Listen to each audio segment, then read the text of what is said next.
رحم الله من يقرأ الفاتحة. بسم الله الرحمن الرحيم.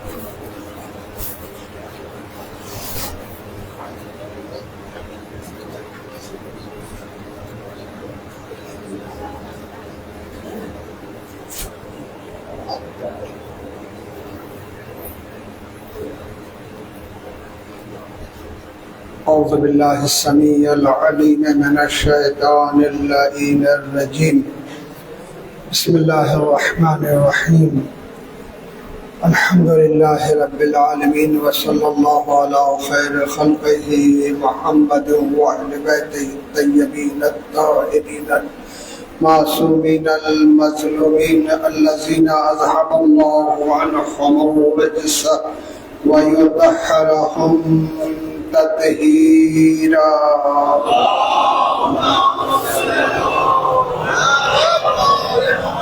لعنة الله على أعدائهم أجمعين من يومنا هذا إلى يوم الدين. بسم الله الرحمن الرحيم. قال الله تبارك وتعالى في كتابه الكريم وهو أصدق القائلين وقوله الحق وبشر الصابرين الذين إذا أصابتهم مصيبة قالوا إنا لله وإنا إليه راجعون. আল্লাহ রাব্বুল আলামিন তার বান্দাদের পরীক্ষা করে থাকে এবং পরীক্ষার মাধ্যমে তাকে সর্বোচ্চ স্থানে নির্ধারিত করে। আমরা দেখতে পাচ্ছি অনেকে পরীক্ষা দিয়ে সেই স্থান প্রাপ্ত হন এবং অনেকে সেই স্থান পাওয়ার পর পরীক্ষা দিয়ে থাকেন, কিন্তু সেই সর্বোচ্চ জায়গায় পৌঁছাতে গেলে পরীক্ষা দিতে হয়। আমরা আজকে আয়াতুল্লাহ উসমা সৈয়দ আলী খামনাই কুদ্দাসা সিররুহ শাহাদাতের 40তম দিনে 40 উদযাপন করতে বসেছি। ওনার শাহাদাতের সাথে সাথে যে যুদ্ধ সূচনা হয়েছিল, সেই যুদ্ধে আমরা সকলেই হাত তুলে ইসলামী যোদ্ধাদের বিজয় কামনা করেছিলাম এবং শত্রুদের ধ্বংস আল্লাহর কাছে চেয়েছিলাম। নিশ্চিত আল্লাহ রাব্বুল আলামিন আমাদের দোয়াকে মুস্তাজাব করেছেন এবং একটি বড় সফলতা আমরা দেখতে পাচ্ছি। রাহবারে মুআজ্জামিন কালাম বুকের তাজা রক্ত দিয়ে পুরো বিশ্বকে পরিবর্তন করে দিয়েছে। আজকে আমরা দেখতে পাচ্ছি যে মুসলিম উম্মার মধ্যে একটি বৃহত্তম ঐক্য গড়ে উঠেছে। আজকে শুধু শিয়া মাযহাব না, অন্য অন্য মাকতাবগুলো একমত। তারা বলছে যে তিনি কিন্তু একটি মাযহাব, একটি মাকতাবের রাহবার ছিলেন না, তিনি বিশ্ব মানবতার রাহবার ছিলেন। বিশ্ব মানবতার পক্ষে তিনি কাজ করেছেন। তিনি তার জীবন উৎসর্গ করে এটা স্পষ্ট করেছেন যে আমরা আল্লাহ রাব্বুল আলামিনের পক্ষে অবস্থান করি। ক্বালু রাব্বুনাল্লাহ সুম্মা ইসতাকাম। আজ যদি আমি বলি যে আমরা উলামায়ে কেরাম এবং মারাজে ইজাম সকলে মিলে চেষ্টা করে ইসলাম ও মাযহাবে আহলে বাইতকে 100 বছর লাগতো যে পর্যায়ে নিয়ে যেতে, রাহবারে মুআজ্জামিন কালাম তার শাহাদাতের মাধ্যমে পুরো মুসলিম উম্মাহকে সেই জায়গায় নিয়ে গেছে। এতে কোনো সন্দেহের অবকাশ নেই। আজ পৃথিবী একটি পরিবর্তিত অবস্থায় আমাদের কাছে বিরাজমান। নিশ্চিতভাবে আমরা দেখতে পাচ্ছি যে এই বিপ্লব ইমামে জামান আজ্জাল্লাহু তাআলা ফরজাউল শরীফের আগমনের পথ উন্মুক্ত করে যাচ্ছে। আমাদের দায়িত্ব হচ্ছে যেখানে আমরা থাকি না কেন এই চেতনার সাথে নিজেকে সম্পৃক্ত রাখি। আমরা এই চেতনার সাথে সম্পৃক্ত থেকে আমাদের দায়িত্ব, আমাদের ভূমিকা পালন করতে থাকি। নিশ্চিতভাবে আল্লাহ রাব্বুল আলামিন আমাদেরকে সহযোগিতা করবেন এবং এই সহযোগিতা আমরা নিজের চোখে দেখতে পাচ্ছি। আমি অনেকবার বলেছি যে ইমামে হুসাইন আলাইহিস সালাতু ওয়াস সালামের শাহাদাতের পর এটা বলতে হয় যে আকা হুসাইন, আপনার শাহাদাতের কারণে যে বিষয়টা একটি ঘটে গেল সেটা হচ্ছে এটা যে আপনি আর পৃথিবীতে থাকলেন না, কিন্তু আপনার শাহাদাতের মাধ্যমে জালিমের ভয়ও কিন্তু আর থাকেনি।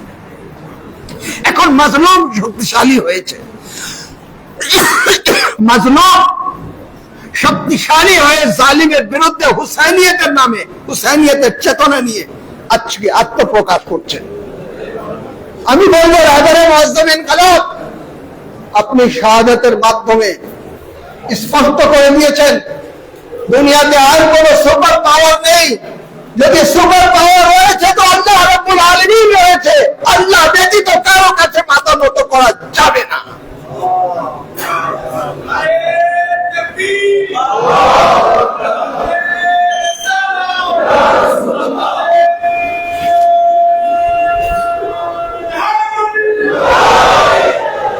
আজকে রাহবারের শাহাদাতের মাধ্যমে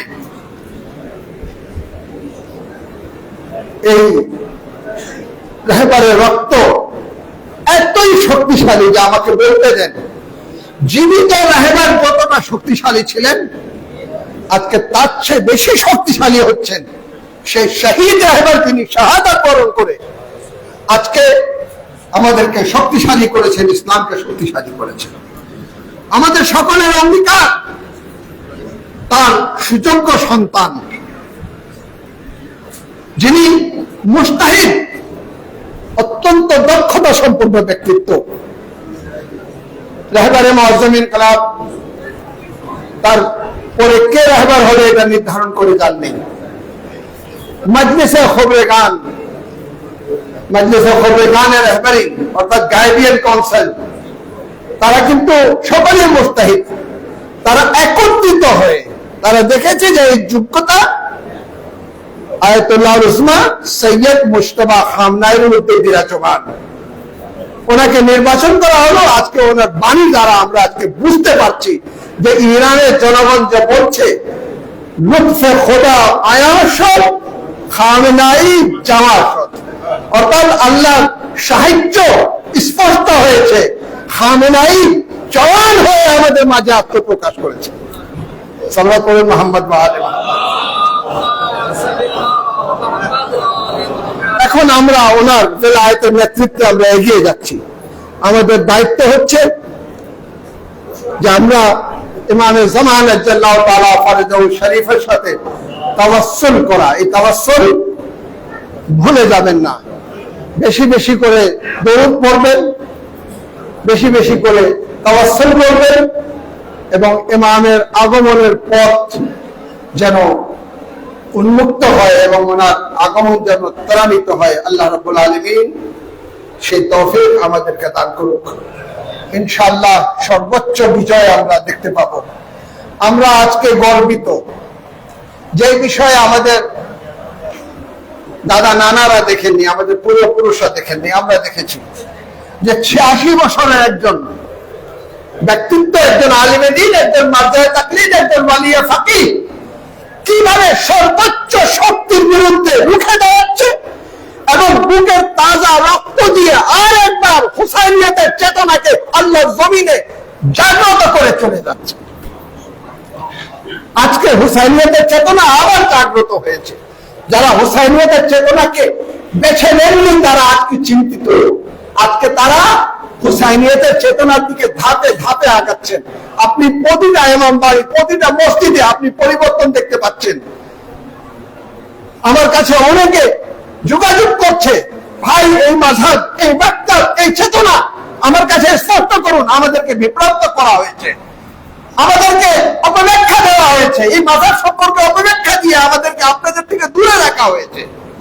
কিন্তু আয়াতুল্লাহ মুজমা সৈয়দ আলী খামেনি শাহাদাতের মাধ্যমে আপনাদের যে সঠিক চেতনা, যে চেতনা নিয়ে আপনারা অবস্থান করছেন, সেটা কিন্তু আজ স্পষ্ট হয়েছে। আপনাদের মাকতাবের থেকে আমাদেরকে অনেক শিক্ষা নিতে হবে। আসুন আমরা ঐক্যবদ্ধ হয়ে এই চেতনার পক্ষে অবস্থান নিই এবং হুসাইনি চেতনাকে সারা বিশ্বে যেন আমরা ছড়িয়ে দিতে পারি। আজকে আমরা রাহবারে মুআজ্জম ইনকিলাবের শোকে শোকার্ত, যিনি শহীদ হয়েছেন। কিভাবে শহীদ হয়েছেন এটাও আপনারা জানেন।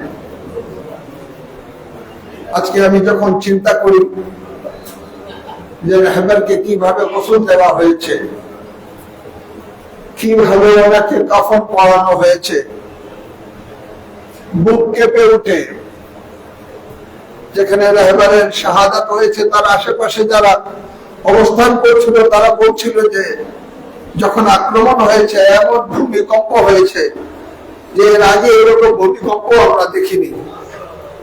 একজন বললো যে আমি আমার বিছানা থেকে নিচে পড়ে গেলাম, এমন ভাবে জমিন কেঁপে উঠলো। বুঝতেই পারছেন যে যেখানে রাহবার অবস্থান করতেন সেই বাসা পুরোটা ধসে গিয়ে রাহবারে মুআজ্জম ইনকিলাবের উপরে, এমন এক শরীরের উপরে যার বয়স ছিল 86 বছর বয়স। আপনি অনুভব করতে পারছেন কি অবস্থা সৃষ্টি হয়েছে, শরীরের কি অবস্থা। এরকম একটি শরীর কিভাবে টুকরো টুকরো হয়েছে। আমি জানতে পেরেছি তিনি হযরত আব্বাসের মাসায়েব খুবই আন্তরিক ভাবে শুনতেন এবং কদর করতেন। বিশেষ করে হযরত আব্বাসের যে 2 হাত কেটে গিয়েছিল, এটাকে কেন্দ্র করে তিনি কেঁদে বলতেন, যদি আব্বাসের 2 হাত থাকতো। আমরা জানতে পেরেছি যখন এই বিল্ডিং ধসে পড়েছে রাহবারে মুআজ্জম ইনকিলাবের শরীর থেকে 2টি হাত বিচ্ছিন্ন হয়ে গিয়েছিল। অর্থাৎ তিনি হযরত আব্বাসের সেই শাহাদাতের পথকে বেছে নিয়েছেন। তিনি আইয়ামে ফাতিমিয়াতে মসজিদ অনুষ্ঠিত হতো। হযরত ফাতেমাতুজ জাহরা সাল্লাল্লাহু আলাইহা যে পাঁজরের হাড় ভেঙে গিয়েছিল সেটাকে কেন্দ্র করে কন্দন করতেন। আল্লাহ আল্লাহ আল্লাহ, সে এমন ভাবে পাওয়া গেছে যে শরীরের কোন হাড় সহিহ তালিম ছিল না। আমাকে এখানে বলতে দেন, আমাকে এখানে বলতে দেন। জাবির ইবনে আব্দুল্লাহ আনসারী যখন শুনেছেন ইমাম হোসেন শহীদ হয়েছে, গোলামকে নিয়ে তিনি রওনা দিয়েছেন, কারবালায় উপস্থিত হয়েছেন, জিজ্ঞাসা করেছেন কোথায় হোসেনকে দাফন করা হয়েছে। তখন একটি কবর দেখিয়ে দেওয়া হলো। জাবির বললেন আমার হাত এই কবরের উপরে রেখে দাও। হাত কবরের উপরে রেখে দেওয়া হলো। জাবির একবার আসসালামু আলাইকা ইয়া আবা আব্দুল্লাহ বলে হাত ফিরালেন, দেখলেন ছোট্ট একটি কবর। উঠে দাঁড়িয়ে গেলেন, পরে আমার মওলার কবর ছোট ছিল না। ভালো করে জিজ্ঞেস করো হুসাইনের কবর কি এটাই? আদা দাঁড়ো এভাবে জানুল আবদিন আলাইহিস সালাতু ওয়াস সালাম এসে উপস্থিত হয়ে বললেন, জাবির এটাই তোমার মওলার কবর। আমি যখন লাশে এসেছি একটি পাটির উপরে লাশের টুকরো রেখে ছোট্ট একটি কবরে দাফন করেছি। আমরা বলি আমার মওলাকে গোসল দেওয়া হয়নি, গোসল দেওয়া হতো কিভাবে? হুসাইনের লাশ ছিল না, লাশের টুকরো ছিল, কাফন পরানো হতো কিভাবে? হুসাইনের লাশ কাফন পরাতে চাইলেও কাফন পরানোর মতো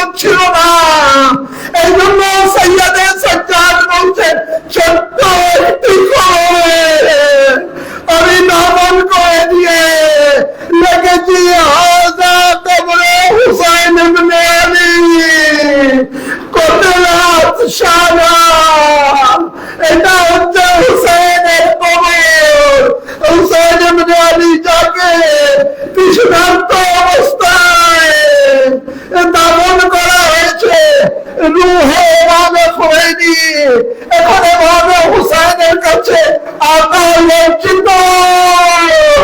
আমি তৃষ্ণার্ত ছিলাম না যখন শহীদ হয়েছি, আপনি 3 দিনে তৃষ্ণার্ত। আরে আপনার সন্তানকে কেউ চোর মারছে না, কিন্তু আপনার মাজলুমিয়ে যে লাশের কাছে সাকিনা এসেছিলেন কিন্তু চোর খেয়েছে। আপনার শাহাদাতের পর সব পালন করতে দেওয়া হয়নি। আকা আপনার মাজলুমিয়তের কাছে আমি লজ্জিত। যখন জানাজাত হবে তখন আমার লজ্জিত হবে।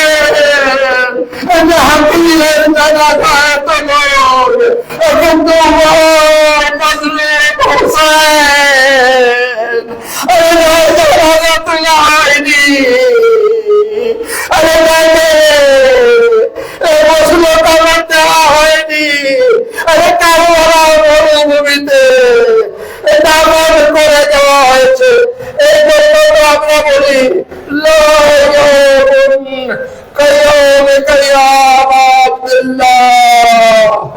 السلام على الحسين وعلى علي بن الحسين وعلى أولاد الحسين وعلى